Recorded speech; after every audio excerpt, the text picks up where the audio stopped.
Ciao, Bella. I am Oceana Fortuna, and this is the Breathe, Love, and Magic podcast.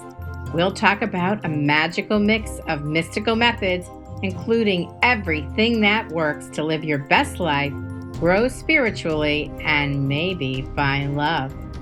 Open your heart, expand your mind, and connect with spirit to embrace the magic that is all around you. If you enjoy the show, please give it a thumbs up or write a glowing review and subscribe so you'll know when the next episode is available. And may good fortune come to all those who listen to the Breathe, Love, and Magic podcast. And now, on with the show.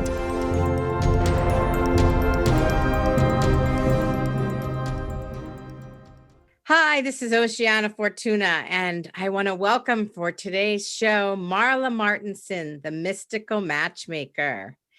Marla is a Los Angeles-based matchmaker, transformational life coach, energy healer, and tarot reader.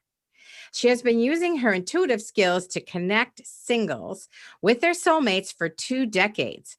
Marla also hosts a podcast called The Mystical Matchmaker. Marla's latest memoir, The Magic Seeker, humorously chronicles a year in her world as she balances her life as Cupid to muggle multimillionaires and her deep dive into mystical, magical, and the occult.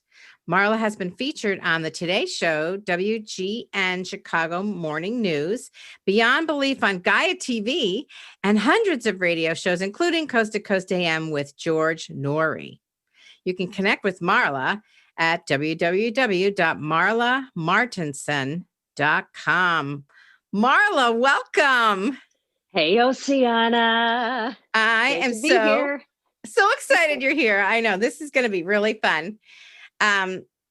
You just never know what's going to happen when you get your mystical friends involved, right? That's right. So very excited. And I have to say, I read your book and I loved it.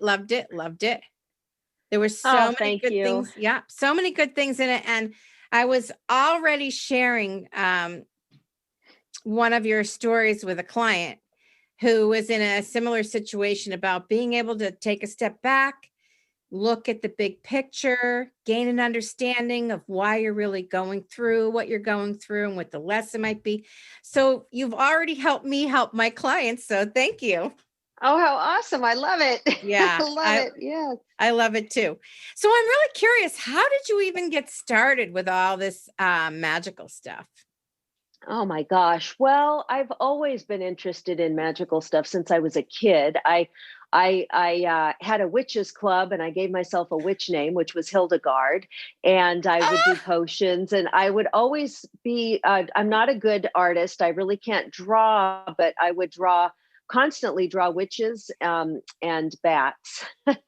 So it was just, the witch with the hat and the bat next to her, and sometimes a cat. And I don't know, I think it must be coming through from past lives because I just started doing that as a kid, right? And then in my 20s, I got the book. Somebody told me about a book called The Game of Life and How to Play It by Florence Scovel Shinn, which was written in 1925. And it was all about metaphysics and manifesting and all of that. So I read all of her books, and then that was the late 80s. Then the 90s got into Wayne Dyer and Stuart Wilde, and went to see Marianne Williamson speak on A Course in Miracles in Los Angeles every week, and all of that. And then the early 2000s, it was Agape International Spiritual Center. I'd go to that with Michael Beckwith because I live in LA. And so I was really about the science of mind, metaphysics, and all of that Course in Miracles stuff. And then I started getting back to, late 2013, which is all chronicled in my book, The Buddha Made Me Do It, A Field Guide to Enlightenment. That's the spiritual memoir before The Magic Seeker. I wrote all about how me and my friend Julie, who lives down the street from me, she's a celebrity ghostwriter. We started on this madcap adventure of going to all of these amazing magical classes and workshops in Los Angeles. So we went to learn about how to use pendulums. I learned crystal healing. I got attuned to Reiki. I started going to channelers, learning tarot cards. going even to a Hindu bhajan, like you name it. We had this bug of just trying anything and everything and going. We have a lot of, it's very woo-woo in LA. So there's a lot of mystical shops and metaphysical shops. And so we were taking all these classes. And then I started, she brought over a communication board one night, and a communication board, a spirit board, an angel board. People call it Ouija, but Ouija is a brand like Kleenex, or is tissue. It's really tissue, but Kleenex is the brand. So Ouija is the brand that was patented at the turn of the 19th century. So, or the turn of the 20th century. Yeah. So by William Fold. And anyway, so she brought over a board, and we sat down, and we had never used one before. And we started communicating with some spirits, and one came through and spelled out angel. And I said, "Oh my God, you're my angel." And then it spelled the word guardian. And I said, my guardian angel. And that's how I met my guardian angel, Mirth. She said her name was Mirth. So anyway, wait a minute. Your angel is named Mirth? Mirth, Murth, Mirth. Oh, because I have named my house the House of Mirth. Ah, with an I though? Mirth? No, yes, with an I. Actually, I spelled it with a Y.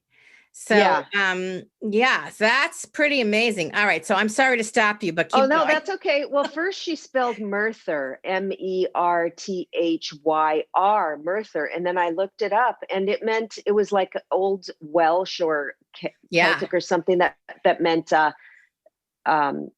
martyr.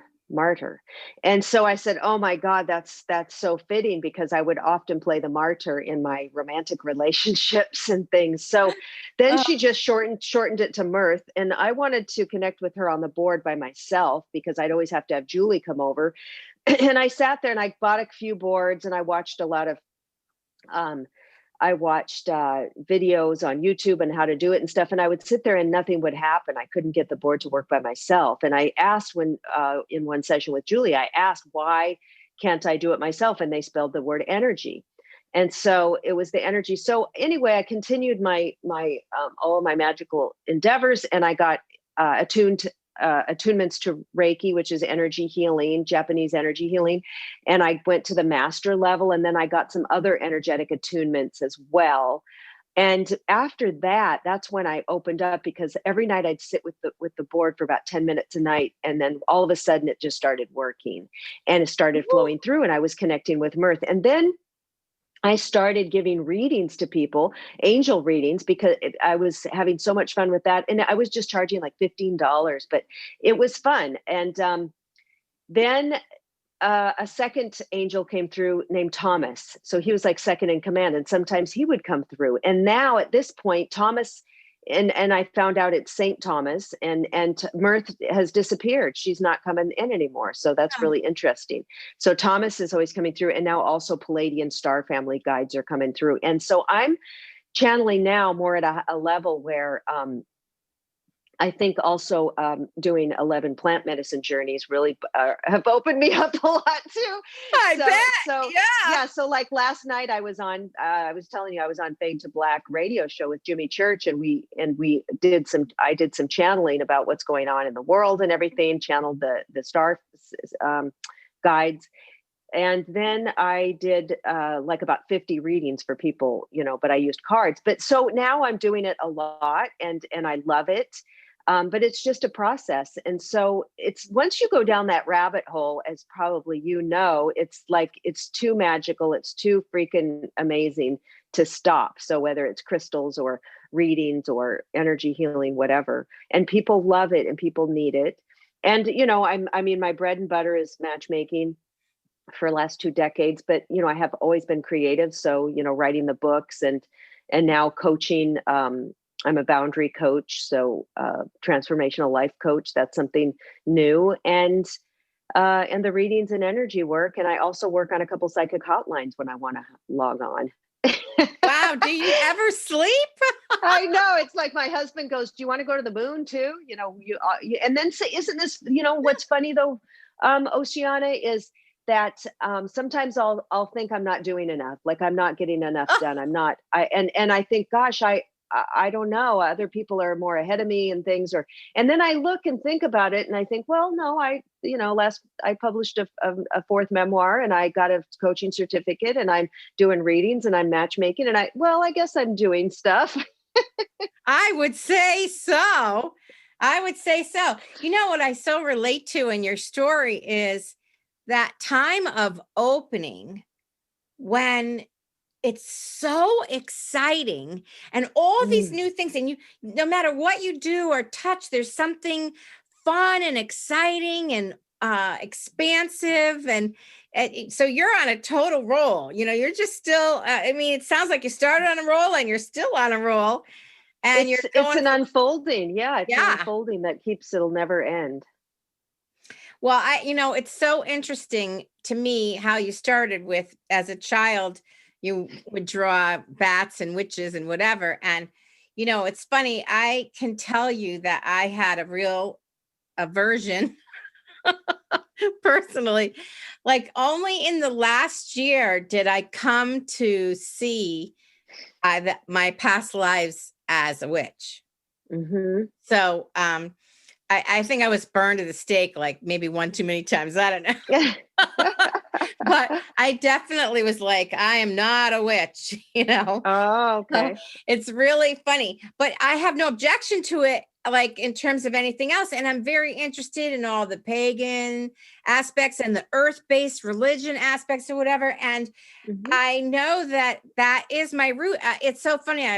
I mentioned to you once before, I was working with a magical coach and she was telling me that so many of the things that I just did naturally, like I write these little songs to help me manifest things. And she was like, well, that's just charms. So she was telling me how I'm doing all the witchy stuff.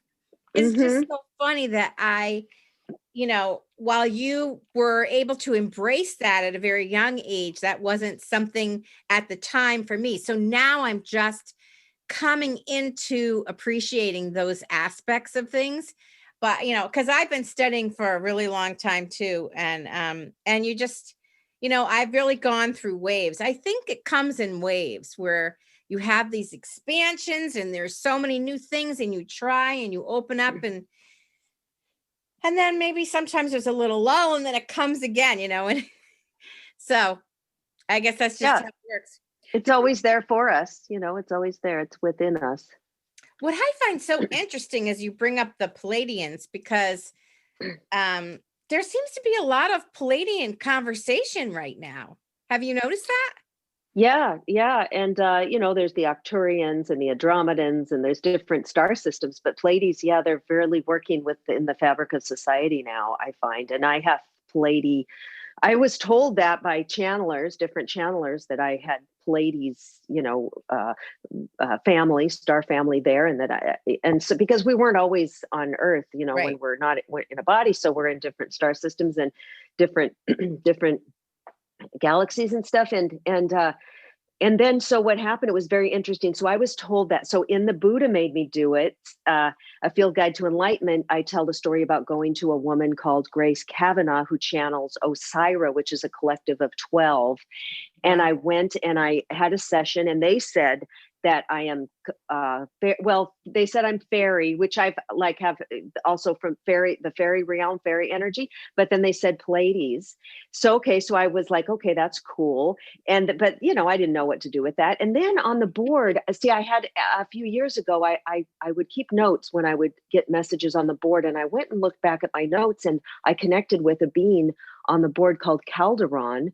And he said he was a Pleiadian guide.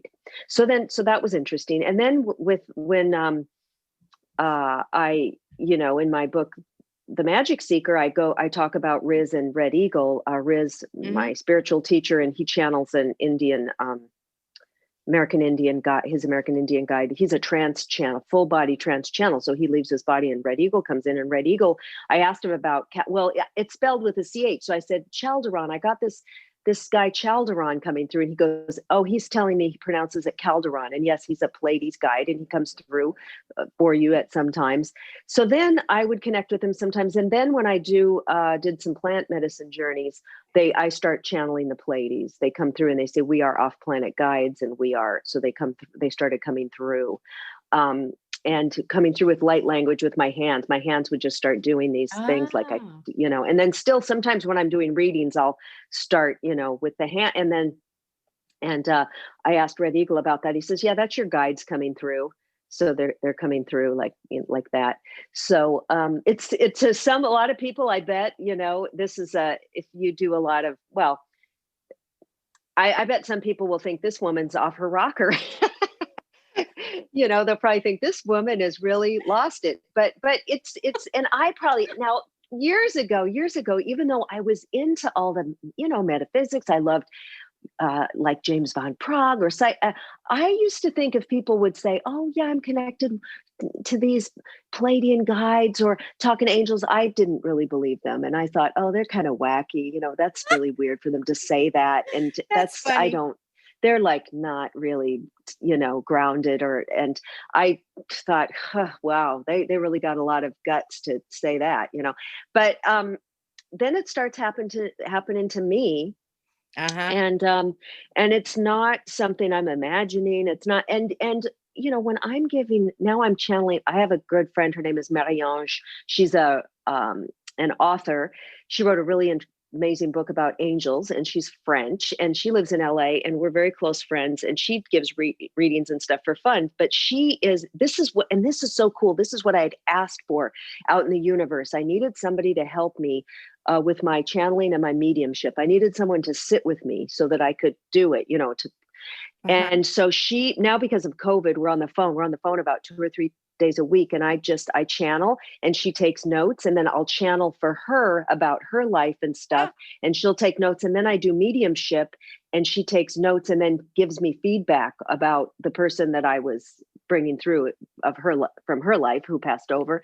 So to practice my mediumship, to practice stuff, and the stuff that comes, she's like, oh my God, this is absolutely incredible.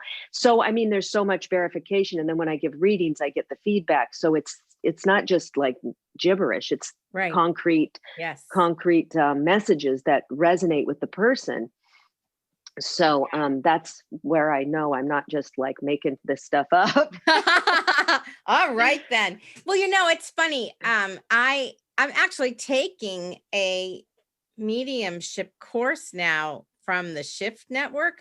I'd never even heard of them until recently. I've heard of the Shift Network. Okay, well, you're going to be another practice person. We can practice together. Yes. I can't wait. So I'm working on that too. And what's really interesting is I have done some mediumship work back in the days when I did my, worked at psychic fairs. And I didn't know what I was doing. I was just looking for answers to the questions that the person in front of me had asked. And sometimes their grandmother would come through, or a father would come through or whatever and give me information or whatever. But I didn't have a practiced method to get there or a structure to use. So I thought, well, maybe I could. This is an extremely expansive time energetically anyway. So I thought, well, let's hop on this, expansion wave and learn something. And so I'm taking this class. And honestly, I'm going to tell you, it's a little hard for me. And what's hard is when I work with spirit, I am looking for answers. I'm very practical, and I'm looking to help people. So I want to get solutions and guidance and answers to whatever obstacles or situations are, getting them worked up or are bothersome or whatever. Like I'm looking to help people move forward. And so in the mediumship, the way they have it set up in this class, it's just like you kind of talk to dead people, And so I'm not saying there's anything wrong with talking to dead people. But just because they're dead doesn't mean they know anything. Doesn't make them smarter just because they died. And I don't know. It just feels funny to me because they're going in without asking any questions. So it's just whatever that Well, loved one from the other side feels like talking about. And today, right, because that's the evidential mediumship. You want to let that person, you want the person to know that their loved one is not really dead, that they are there on the other side. So they're going to come through with evidence, like say, oh yeah, you were at the grocery store yesterday and all those cans fell off the shelf, or something that they'll prove. So that's why they're not giving advice, but they're given evidence that they're still there, so people will feel like, oh my gosh, so they are okay, they are with me. And I would, I'm sorry, it is really amazing, because this woman who did a reading for me, I'm like, she told me that somebody was coming through, and as proof, is there a smiley mug in the house, like a coffee mug? And I'm like, oh my gosh, we have a big round yellow smiley mug sitting on my husband's desk. And I'm like, that's rather specific. Yes, that's what I'm talking about. That's what we got to bring through. Yeah. And then I would love to be able to help, like, find missing persons, or, things like that. Wouldn't that be great? They use, it would certainly be really helpful. I mean, really helpful. I'm really interested in moving people forward and spiritual development. That's where, I don't know, that's just my like groove, Right. So for me, that's why I'm saying the mediumship thing is hard. Like, if I'm just going to wait for something, like today, somebody was talking about trying on slippers, and I'm like, where are we going with this? But on the other hand, the woman she was saying that to was just trying on slippers. So it was, again, so that's what it's absolutely proof. Yep. Absolutely proof. Well, amazing. So I just want to talk a little bit more about the Pleiadeans. I don't know how you feel about this, but what kind of information comes through when you are talking to them? Like, do you know what they're about, or is there a general area of interest or topic that they're talking on, or is it more general? They've been coming through with things about, what's going on with the world right now, and the virus, and how, expansion, and gosh, it's I channel it, and then Marie-Ange writes a lot of it down, and then I forget after I channel it. But it's just a lot of what, about our energy, and about it's more universal stuff for people.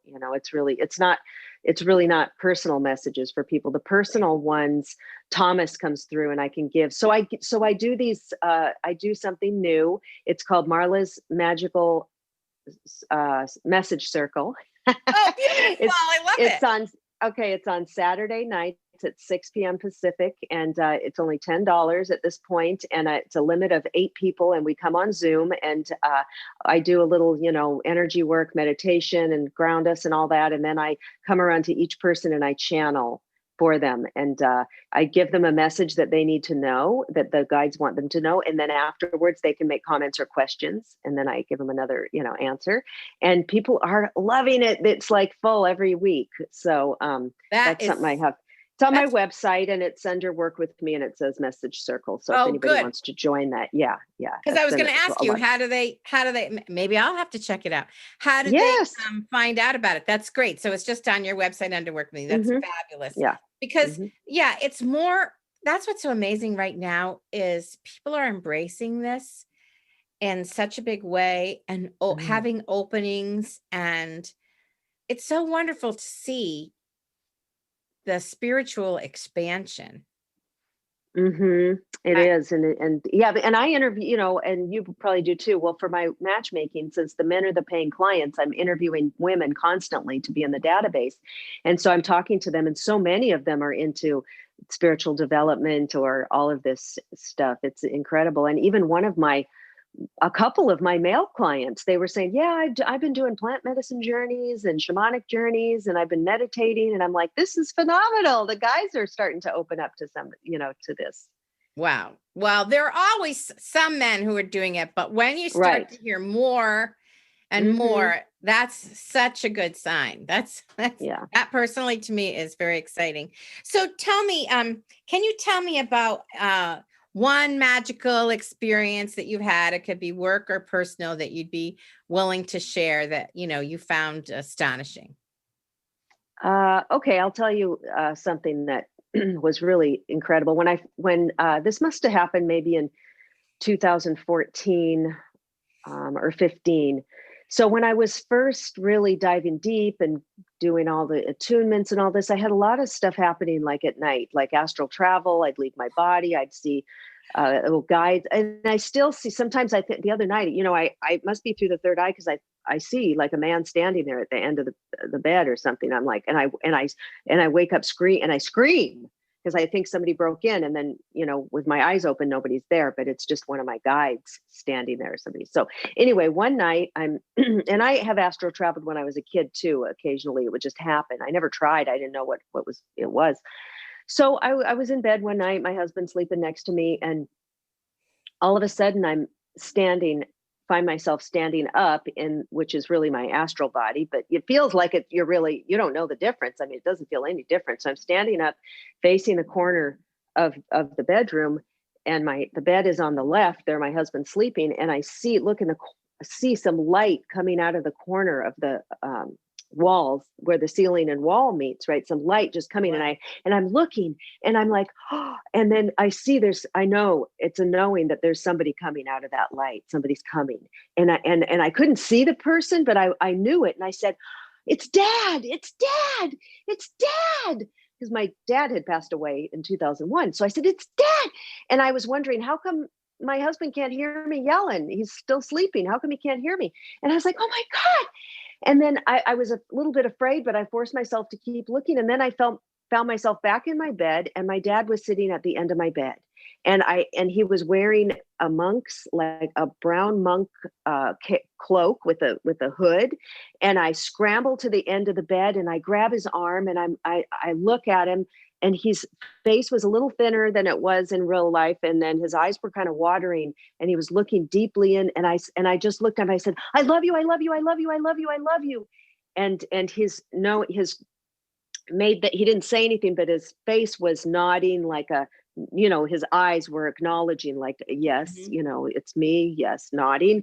And then he disappeared, and I scrambled back in under the covers, and I was awake. I mean, I was like, oh my God, I can't believe this just happened. I just saw Dad just came. I can't believe this. And it felt so, this was years ago now, like, and it still feels, I can feel it as if it was, so then I said, oh, I was still new in all this stuff. And I was talking to a psychic or somebody, and he said, oh yeah, that was you met him on the astral level. You were out of the body, and that's where you saw him, on the astral. So that's where I saw him. Like if I was just sitting there awake, I wouldn't have seen him, but because Right. I was out of body on that plane, I met him there.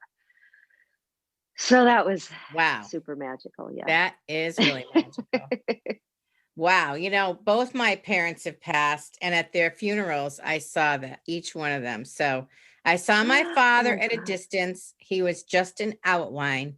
And the way I talk about it, it sounds a lot like Star Wars, because there was an outline of a body, and there was a disturbance in the field, in the force. So even though it was just like you could see energy waves inside the outline of the body. It was kind of weird. It wasn't like, but I knew it was him. But with my mom, I had just finished my part of the eulogy. And then the funeral was done, and people started walking out. And there was a stage behind me. So when I don't know why, but I turned around, and in my mind's eye, I could see her sitting on the edge of the stage with her knees bent, her legs hanging over, kicking her legs. And I'm like, Mom, what are you doing? You're sitting on the stage. She goes, it's my funeral. I'm like, Oh, good point. Good point. yeah. So, they talk about how you come to see your funeral, and I guess so.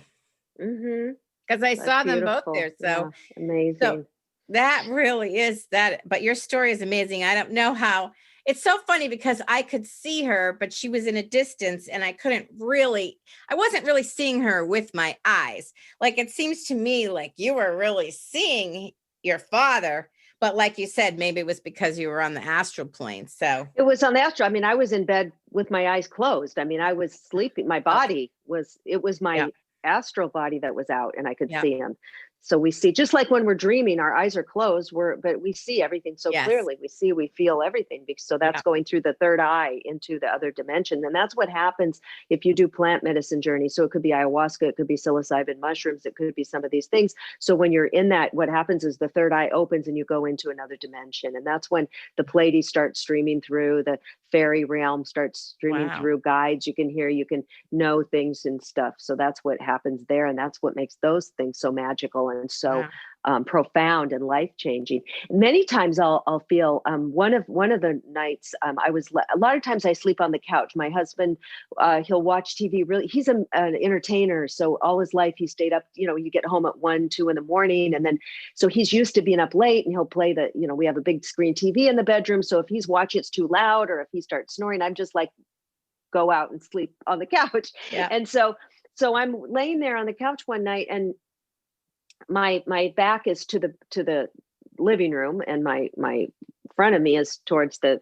back of the couch, and I'm sleeping, and I all of a sudden I can feel a presence standing behind me, and somebody touched my lower back, like putting their hands on my lower back, like a nice healing presence. And I thought to myself, and I was awake, I thought, well, Adolfo wouldn't come out here and do that in the middle of the night, and I turned around, and of course I saw no one, but it was my guides. And I often feel them touching me at night, my crown, throughout the day. Sometimes I'll feel the guides touching my head, my crown will be activated, or at night I'll feel touches on my shoulder, my back, one night, this is funny. So we're laying in bed watching TV, me and my husband, and I'm kind of towards the edge of the bed there, and I feel somebody pulling my hair off to the side, like somebody Wow. reached up and pulled. And then I said, hey, you guys, stop that, stop teasing me. And Adolfo goes, what's going on? And I said, my guides are pulling my hair. And he goes, Marla, I'm really worried about you. Oh my gosh. Well, I did channel one night for my husband, and I haven't really told very many people this story, but his mom came through, and she had a lot to say to him, and it was actually hard to hold the energy for her to come through and talk to him. And it was extremely emotional. And, his mom died when he was 12. So, that's a really impressionable time in your life. So it was just unbelievably emotional. And when we were done, he was like, don't do that again. Wow. Yeah, you were doing mediumship with her. That is fun. I can't wait to practice with you. This is going to be so much fun. It will be fun. It will be fun. So, can you tell me about like a client that you've helped, whether it was, doing a Reiki session or a card reading or whatever it is you want to talk about, or a matchmaking thing, anything that you want to talk about in terms of helping your clients and having the intuition and the magic and that kind of thing?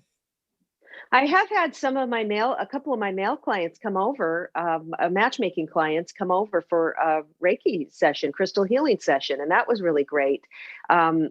This one guy, actually, he was a client. He was from East India. He was an East Indian guy, great personality. Just so he might've, but he had, you'd think, okay, from India, they're a little more mystical over there and stuff, but he had not had one before. And he was a doctor. Actually, he was a doctor, a Western doctor.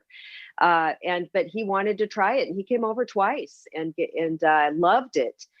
So people, when they experience it now with COVID, I have had one person come over and I did it, but my husband doesn't really want people in the house. So I'm doing distance, and distance healing is just as powerful. I'm doing a lot of distance healing. So the person will, you can, the options on my website, and I do it from the person lays down at their house on their end and maybe Yep. puts a little music and candle, and then I work from my altar here. And a lot of people say, oh my God, I felt the tingling, I felt the heat, I felt this and that, I feel so peaceful, I slept great. So they really love it. So I do the distance healing now.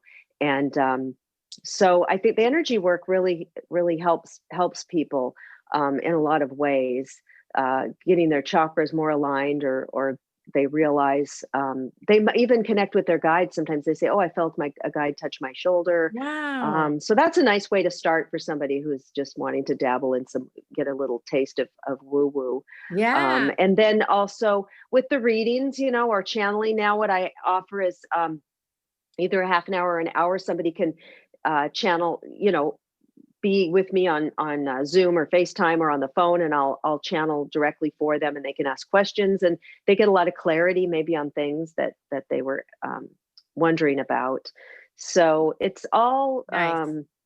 it's all about, I think, clarity and confirmation, and some steps to move forward. Yeah, that sounds excellent. That sounds excellent. Now, is there any kind of advice that you wish you could give your younger self based on what you know today? Yes, I was bullied quite badly as a kid, especially in sixth Really? grade. I had bright red hair and freckles, and I, yeah, and I think I would tell myself, you know what, just embrace fully all of your magic, and don't care what other people think. Wow. Yeah, it's kids are cruel, kids can be Yes, really cruel, and you know, that was a hard thing to go through, but very. so many kids are, and even adults, people like to bully. Look at all the online trolls, the horrible things people write Oh, online I mean, and these are adults. I can't even believe it. It still blows my mind. These are adults writing this stuff. I know. Um, and it looks like a 12-year-old did it or something. It's shocking. I don't know. I look back, I grew up in the 60s and 70s, and people were just more elegant back then. They had more class and more decorum. They wouldn't just be blurting all this crap out, to people as much, except of course, the bullying in school or whatever. But I like that. And I remember Red Eagle telling me, that spirit guide, that is channeled through Riz. He says, you like elegance. Isn't that what you want? Elegance. And I like how when you delve into the spirituality, you have more of a sense of that we're all one, and that everybody's on their path, and that we're spirits, and you're not going to be so quick to judge or hurt someone. Yes. We'll look at, like, well, this is what they're going through, and having to clear, or their karma, or their soul contracts, and we accept people. Yeah, very true. Wow, that was a lot. Uh, my head is spinning from thinking about the bullying in the fifth and sixth grade, and telling yourself that, what did you tell yourself? That you're Just embrace all my magic and not care about what embrace. other people think. Yeah. Embrace who you are, because it's too much. We get these fads too, and people have to, everybody at one point was, all the women were getting breast implants at, in the early 2000s when I started in matchmaking. Oh, It's like, every single person. And now it's the big butts that are in style on Instagram. And then it's the big lips. And that it's like everybody's following this thing that they think they have to do to fit in or to be accepted. And it's so important to know we are just a spark of the divine and all individual, and we have to embrace ourselves and our magic in every way, and who we are, and not be a sheep and follow, trends or other people to be accepted. and so that is totally applicable to today. That message you would give your younger self, because no matter how old you are or when it is, embracing and accepting yourself is really the key to being open and enjoying more of your life. Because most of the time we're so busy criticizing ourselves, never mind the bullies who are criticizing us, or the people who are writing on the internet, but we often really criticize ourselves too. So yeah, that makes total sense to me, because You just have to embrace who you are, your own power and magic, your own sense of individuality, and remember that you're a spark of the divine. That is eloquent. Thank you. Yes, Yes. and especially as we get older, it's harder too. Like I was very beautiful when I was younger. I was a model, I was an actor, I always looked great. And now things have, changed a lot as I'm getting older. And it's unfortunate. It's like, I'm not really looking in the mirror so much. But we have to, Oh, what we do, I do Facebook lives and stuff, and it's like, oh crap. So I have to take that to heart myself and say, what am I sharing? What am I bringing to people instead of how you look? So it's always a lesson to do, because we can be the most cruel to ourselves. isn't that the truth? I mean, sometimes I feel like one of the things I do most with my clients is just help them learn how to be kind to themselves. Yes. Yeah. Because Yeah. people can be so mean. They don't even know they're doing it to themselves. And they would never talk to anybody else like that. And to say the horrible things they say, like, who do you think you are? And you're not hmm worthy anyway, and whatever. And I'm like, oh my gosh, let's rewrite that script, you know? Yes, very important, because then they're not going to call in a wonderful soulmate for themselves. And I was reading something. I've seen this so many times. A lot of people take better care of their car than they do themselves. You Oh know, my they're eating gosh. they're eating junk. They're not getting exercise or fresh air. They're not talking to themselves nicely. But they'll be out there polishing their car, getting it, tuned up, and all this stuff. But they don't. So or they take better care of their pets, well, which they should, but better care of their pets than themselves. They'll make sure Yes. their dog has the organic food and stuff, but they'll be eating crap. So we've got to, take care of You ourselves. have to laugh. You have to laugh at what Yes, we we do. laugh at I'm constantly laughing at myself. What about let's just talk for a minute before we wrap up. Let's talk for a minute about magic in a daily sense. Like, do you have a daily practice, or how do you bring magic into your life on a regular basis? Mm, Great question. Yes. Well, magic in my life on a daily basis. I mean, my sanctuary here where I'm sitting now, it's my office where I work, but it's also I've got my altar and all my crystals. It's like my own little studio apartment. My husband is a composer. He's got his recording studio. Then I've got my little studio here, which I have my, all my stuff, and my dog Macy, who's so magical. She's in here with me all the time, and so it's always just coming in here and doing a little, burning some sage in a little candle, and doing my meditation, and then pulling some cards, and maybe um logging onto the hotline and giving some readings is very magical. Or just reading, people can just read some spiritual literature, or journal, or take a bubble bath with some crystals and candles. You can bring magic in so many ways, making yourself a beautiful herbal tea and infusing it with your energy. Everything we do can be magic. Taking a walk and noticing the pine cones or the trees. These trees are so powerful. The roots that go way down and connect with all the other trees, and they communicate together, and Yeah. they provide shelter for the squirrels and the birds. And they've got so much magic in there, and the fairy realm in there. They Yeah. are really living energetic beings. So you can look for the magic in everything, in every moment, and even like a chair you're sitting on, or your desk. This came from a tree, or is part of the earth, so it still has that earth. Even though it's vibrating very low, it has that universal life force energy, and from the earth, so it's got energy in it. It's funny, because when I was at my mom's once, one of her neighbors, the car wouldn't start, and I was just attuned to Reiki, and I was practicing a lot. She goes, oh, give it some Reiki. She was joking, and I did. I gave the car some Reiki for like 3 minutes, and it started up.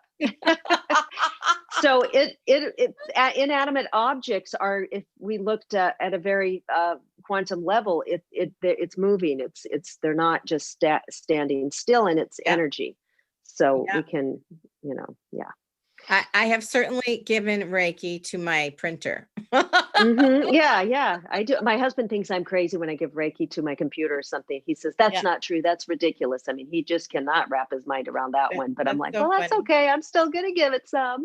Well, from a strictly scientific perspective, um, everything boils down to the protons and the neutron. How's it go? Proton, the electrons and the protons going around the neutron in the center. Oh no, I got it now. Electron goes around the center, the nucleus with the protons, and that's what it is. The electrons go around.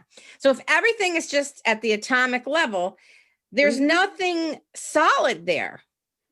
Right. They say we're mostly empty space. Empty space. So why, if you're sending energy to energy, why wouldn't that be received? I mean, when you really break it down to that scientific level, it really works. I mean, they're using Reiki in hospitals all across the nation for patients. For they train staff, pay for them to go get Reiki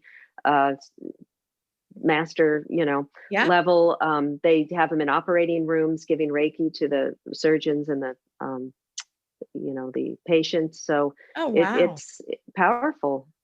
It is. It's very I also heard that if somebody's doing chemo, it's really good to get Reiki treatments. It helps chelate it. It helps get it out of the body or something. Helps that's move it. You know what I mean?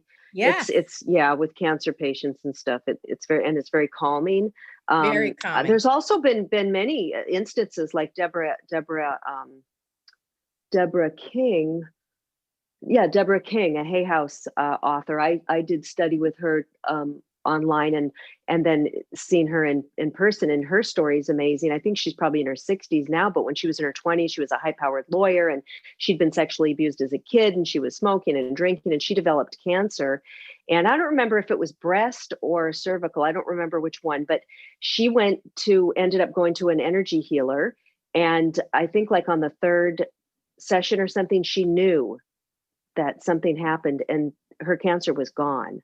Wow. And it had cured it. So it can happen. It's not, I'm not saying that not guaranteed you're going to get, no, but it did for her. And she was so amazed that she says, I have to find out what this is and how I can help other people. So then she traveled the world, like went to India and different places and studied and learned. And now she's a master, energy healer and teaches all about that. But she's, healthy and fine today and in her, I think 60s.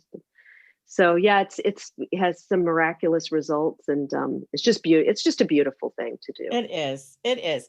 And the greatest thing about talking to you about it is how much fun you have with it, because isn't that the best part? It's like, there's plenty of opportunities to be serious and intense, but when you can lighten up and still accomplish something and have fun while you're doing it, that's where I want to be. I just, one of my goals for 2021 is to bring in more mirth and happiness. Let's lighten up and learn to enjoy. And even if there is COVID and we can't see people, go outside and be in the sunshine. And, like I'm in the Northeast, so I can't wait to see my crocuses. Like the minute the crocuses come up, the end of February, I know. I'm like, whoa, it's going to be springtime. So I just think whatever you can do to lighten up and enjoy what is, you can't go wrong. So any kind of last piece of advice you want to share with our listeners today? You've been so much fun to talk to. Oh, thank you. Yeah. Some people talk to me and say, well, I have been afraid to come out of the closet with my magic or my woo-woo because I'm worried about what people might think. And when I first started going real gung-ho with all of this, like 2014, my husband, because I work with high-level men, for the matchmaking, they're very, they're doctors, lawyers, business owners, all of this. And my husband said, you better be careful. You're putting stuff on Facebook. You're doing things. They're going to think you're crazy. You can lose, your reputation could be tarnished. You might lose business. And people worry about that. But when it never happened. I mean, nothing like that happened. And I just kept stepping into it more and more and more, because when you are your authentic self, it'll only, I feel it'll only benefit you when you step into your authenticity and live from that place. Yeah. Now, I don't know, maybe if you're in I think there was somebody in politics, some woman, and she was saying that she was abducted by aliens. I remember that story. That was a couple years ago. And I think people Yeah. really, reamed her for that. But, I'm not saying that you have to do that. And I No. know in some instances you can't, to come, but I'm just saying when you live from that space of authenticity, you're living in all of your magic and all of your why you're here, and it just starts unfolding, and you never know where it'll lead you. So um, don't be afraid to be authentic. Don't be afraid. Don't be afraid, because there are great rewards Hmm. for knowing and being your true self, right? Yep. Yep. I Excellent. love it. Excellent. Thank you. Marla, thank you so much. And let's just say your website again, Yeah. www.marlamartenson.com. MarlaMartenson.com. It's MarlaMartenson. MarlaMartenson.com. Beautiful. Yeah. So I hope people connect, and thank you again for being here. And until next time, enjoy the magic. Thanks for listening today. Don't forget to like this episode if you enjoyed it, write a positive review if you feel inspired, and subscribe so you never miss an episode. I'll have more about love and magic next time. Until then, this is Oceana Fortuna reminding you to share your love and seek magic every day.